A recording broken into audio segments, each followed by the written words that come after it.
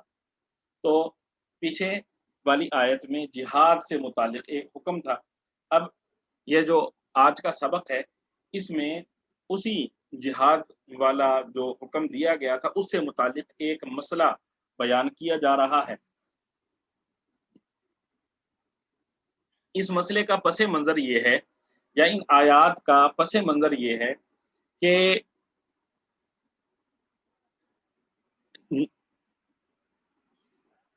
اسلام کے قبل از اسلام حضرت ابراہیم علیہ السلام کے زمانے سے ملت ابراہیمیہ کا یہ بات حصہ تھی کہ جو سال کے 12 مہینے ہوتے تھے چاند کے اعتبار سے، ان میں سے 4 مہینے احترام والے قرار دیے گئے تھے، 4 مہینے احترام والے قرار دیے گئے۔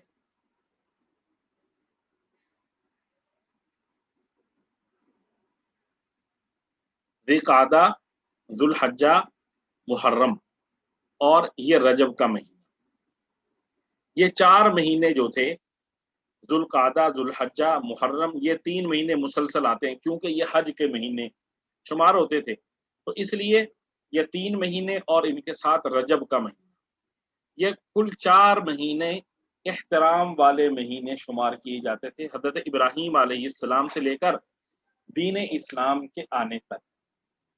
ظاہر سارے عرب حضرت ابراہیم علیہ السلام کو مانتا تھا، حضور صلی اللہ علیہ وآلہ وسلم بھی حضرت ابراہیم علیہ السلام کو ماننے والے تھے، تو اس پس منظر کے مطابق دین اسلام کے جو ابتدائی ایام تھے ان میں بھی یہ حکم برقرار رہا کہ یہ جو 4 مہینے ہیں یہ احترام والے۔